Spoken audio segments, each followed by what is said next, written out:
जय माता दी। मेरे सभी प्यारे दोस्तों, मैं लक्ष्मी शर्मा बड़ों को चरण स्पर्श, छोटों को प्यार और बराबर वालों को दिल से नमस्कार करती हूँ।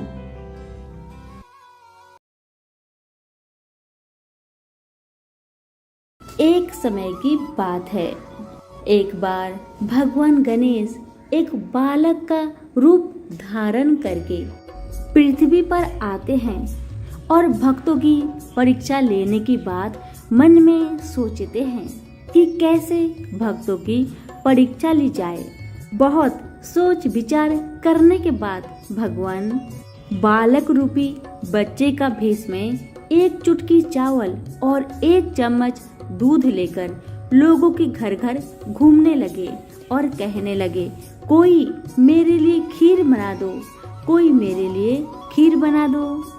जब गांव के लोग उस बालक के हाथ में एक चुटकी चावल और एक चम्मच दूध देखते तो उन पे हंसने लगते कि कैसे एक चुटकी चावल और एक चम्मच दूध से खीर बन पाएगी।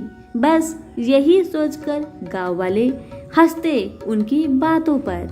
बहुत भटकने के बाद भी किसी ने खीर नहीं बनाई। आखिर एक गांव में एक बूढ़ी माई रहती थी।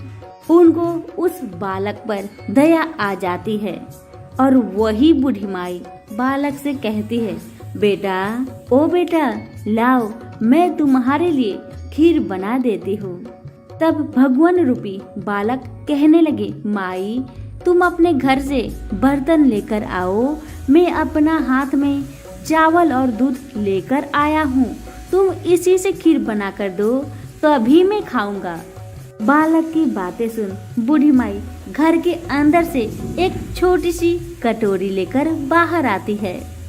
उस कटोरी के देखकर बालक कहते हैं, माई, इस कटोरी से क्या होगा, तुम अपना घर का सबसे बड़ा सा बर्तन लेकर आओ, मैं उसी में डालूंगा दूध और चावल। बूढ़ी माई मन में सोचती है, इस बच्चे के बात रख लेती हूँ, इसकी खुशी के लिए बड़ा बर्तन ला देती हूँ। आखिरकार बूढ़ी माई अपना घर का सबसे बड़ा बर्तन लेकर घर के बाहर आती है। अब बालक रूपी भगवान उसमें चावल और दूध को डालना शुरू करते हैं। देखते ही देखते वह बर्तन भर गया। उसके बाद भी चुटकी भर चावल और चम्मच में भरा दूध खत्म नहीं हुआ। तब बूढ़ी माई अपने घर के सारे बर्तन बाहर ले आई।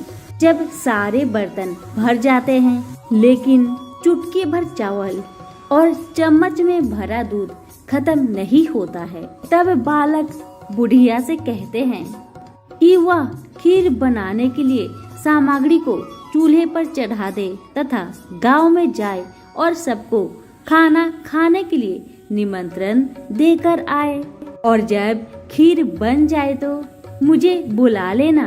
इतना कहकर भगवान वहां से चले गए और बूढ़ी माई वैसा ही करती है जैसा बालक ने कहा था।